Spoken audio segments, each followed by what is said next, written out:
నమస్తే. డెవిల్ నందమూరి కళ్యాణ్ రామ్ హీరోగా రూపొందిన ఈ సినిమా ఈరోజు రిలీజ్ అయింది. సంయుక్త, మాళవిక నాయర్ హీరోయిన్లు. మరి ఈ సినిమా అంటే బింబిసార తర్వాత అమిగోస్ అనే సినిమా వచ్చింది. కానీ ఆ సినిమా అమిగోస్ సరిగా ఆడలేదు. బింబిసార మంచి హిట్. ఆ బింబిసారకి సీక్వెల్ కూడా రాబోతుందని టాక్ వచ్చింది, కానీ ఇంకా సెట్స్ మీదకి వెళ్ళలేదు. అమిగోస్ తర్వాత కళ్యాణ్ రామ్ చేసిన సినిమా డెవిల్ అని చెప్పాలి. మరి ఈ సినిమా ఈరోజు రిలీజ్ అయింది. ఎలా ఉంది ఏమిటి అనేది చూద్దాం. ఇది అభిషేక్ పిక్చర్స్ వాళ్ళు చేసిన సినిమా. అభిషేక్ నామానే డైరెక్టర్గా వేసుకున్నారు, కానీ నవీన్ మేడారం అనే యువకుడు నేను చేశాను ఈ సినిమాని. దాదాపు నా 3 ఏళ్ల శ్రమ.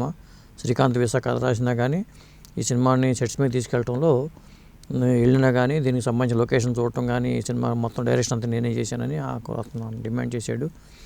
ఆ విషయాన్ని పక్కన పెడితే సినిమా రిలీజ్ అయింది కాబట్టి సినిమా గురించి మాట్లాడుకుందాం. ఈ సినిమాకి ఏంటంటే 1945లో జరిగిన కథ. అంటే agent devil, British secret agent పాత్రని కళ్యాణ్ రామ్ పోషించాడు. అయితే ఉమ్మడి మద్రాసు, అప్పుడంటే 1945 అంటే స్వాతంత్రానికి ముందు, ఉమ్మడి మద్రాసు రాష్ట్రంలో రాసపాడు అనే విలేజ్లో ఒక జమీందారు ఇంట్లో అతని కూతురు హత్య జరుగుతుంది. అంటే ఆ అమ్మాయి మీద అనుమానంతో జమీందారే తన కూతురిని హత్య చేసాడు అనేది అందరూ అనుకుంటూ ఉంటారు. ఈ కేసుని పరిశోధించడానికే ఏజెంట్ డెవిల్, బ్రిటిష్ సీక్రెట్ ఏజెంట్గా కళ్యాణ్ రామ్ వస్తాడు. అతను ఈ హత్యని ఏం చేశాడు, ఏం తేల్చాడు, ఆ మిస్టరీ ఎలా ఛేదించాడు అనేది ఒక అంశం. దాంతోపాటు మనకి నేతాజీ సుభాష్ చంద్రబోస్ కథను కూడా కలిపి ఉంటుంది. అంటే సుభాష్ చంద్రబోస్తో సంబంధించిన కొన్ని అంశాలను తెలుసుకోవడం కూడా ఈ కథలో భాగమే. అంటే ఇంతకుముందు నితిన్ సినిమా స్పై అనే సినిమా వచ్చింది. స్పై కూడా సుభాష్ చంద్రబోస్కు సంబంధించిన కథతోనే కొంత నడిపారు. అంటే సుభాష్ చంద్రబోస్ అంశాన్ని తీసుకుని దానికి కొంత కల్పనను జోడించి కథ తయారు చేసుకుని చేశారని చెప్పాలి. ఆ స్పై మాదిరిగానే ఇందులో కూడా అలాంటి అంశం తీసుకుని ఒక కల్పిత కథను జోడించేసి 1945 బ్యాక్ డ్రాప్లో చేసిన సినిమాగా చెప్పొచ్చు ఇది. అయితే సినిమా పరంగా ఇది టెక్నికల్గా కూడా చాలా చాలా బాగా తీశారు. అభిషేక్ నామా గారు కూడా ఖర్చుకు వెనకాడకుండా 1945 బ్యాక్ డ్రాప్ కానీ కథాపరంగా ముఖ్యంగా థ్రిల్లింగ్ అంశాలు ఈ సినిమాలు చాలా ఉంటాయి. కథలోని మలుపులు కానీ ఇలాంటి కథలని సాధారణంగా జనాలు ఆదరిస్తూ ఉంటారు. ఎప్పుడైనా సరే మిస్టరీ అంశం ఉంటే ఆ మిస్టరీని ఎస్టాబ్లిష్ చేయడంలో సినిమా డైరెక్టర్ అయితే ఎవరు డైరెక్టర్ అనే కానీ అది నవీన్ మేడారమా అభిషేక్ నామానో మనకు తెలియదు. మొత్తానికి డైరెక్టర్ అయితే సక్సెస్ అయ్యాడని చెప్పాలి. ఎందుకంటే చాలా అంశాలు జనానికి నచ్చేలాగానే చాలా అంశాలు అయితే ఉన్నాయి ఈ సినిమాలో. ఎందుకంటే యాక్షన్ సన్నివేశాల పరంగా చూసుకున్నా కానీ, టెక్నికల్గా చూసుకున్నా కానీ, లేకపోతే మిస్టరీ అంశాల పరంగా చూసుకున్నా కానీ చాలా వరకు అద్భుతమైన సినిమాగా చెప్పవచ్చు. అలాగే హర్షవర్ధన్ రామేశ్వర్ దీనికి సంగీతం అందించారు. దాని బీజిఎం కూడా చాలా అద్భుతంగా ఉంది. యానిమల్ తర్వాత ఆయన మళ్ళీ దీనికి వర్క్ చేశారు కాబట్టి అక్కడ కూడా ఈ సినిమాకి ప్లస్ పాయింట్ అని చెప్పాలి.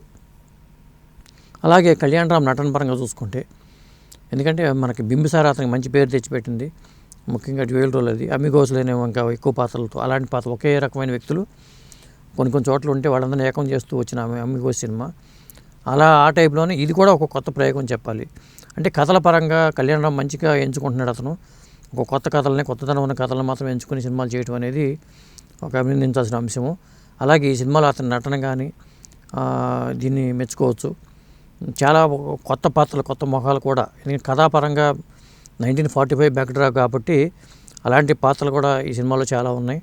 మరి ఆ పరంగా చూసుకున్నప్పుడు కూడా ఇప్పుడున్న ఈ వారం రిలీజ్ అయిన సినిమాల్లో ఒక సినిమా మనకి బబుల్ గమ్ అయితే, ఇంకొక సినిమా డెవిల్ సినిమా. అంటే సలార్ సినిమా గత వారమే రిలీజ్ అయిన సలార్ సినిమా ఒక పక్క కలెక్షన్ కొలగడుతుంది. ఇలాంటి టైంలో డెవిల్ కూడా మరి వచ్చింది. ముఖ్యంగా ఏంటంటే ఈ వారం రిలీజ్ అయిన సినిమాల్లో ఒక క్రేజీ ప్రాజెక్ట్గా మనం డెవిల్ని చెప్పాల్సి ఉంటుంది. ఎందుకంటే చిన్న సినిమాలో కొన్ని రిలీజ్ అయినాయి కాబట్టి, లవ్ స్టోరీస్ రిలీజ్ అయిన టైంలో యాక్షన్ సినిమాగా మనం డెవిల్ని చెప్పుకోవచ్చు. మరి ఈ డెవిల్ సినిమాకి నేను ఇచ్చే రేటింగ్ అయితే 5కి 3 రేటింగ్ అయితే నేను ఇస్తాను. ఎందుకంటే టెక్నికల్గా నాకు ఇందులో థ్రిల్లింగ్ అంశాలు చాలా ఉన్నాయి. సినిమా పరంగా మాత్రం ఇది ఒక హిట్ రేంజ్కి వెళ్ళే సినిమాగా చెప్పొచ్చు. ఎందుకంటే టాక్ బాగున్నా కానీ కలెక్షన్స్ పరంగా కొంత వీక్ కనిపిస్తుంది. అయితే రానున్న 2-3 రోజుల్లో ఈ కలెక్షన్స్ కూడా ఊపందుకునే అవకాశాలు అయితే చక్కగా కనిపిస్తున్నాయి. అందువల్ల ఈ వారం రిలీజ్ అయిన సినిమాల్లో మాత్రం ఇది ఒక మంచి సినిమా అని చెప్పొచ్చు. ఇట్లాంటి అంశాలు ఎంచుకునే వాళ్ళకి ముఖ్యంగా వినోదాత్మకమైన అంశం ఇది. థ్రిల్లింగ్ అంశాలు చాలా ఉన్నాయి కాబట్టి ఆ జానర్లో సినిమాలు కోరుకునే వాళ్ళకి మాత్రం ఒక మంచి సినిమా అని చెప్పొచ్చు. Thank you.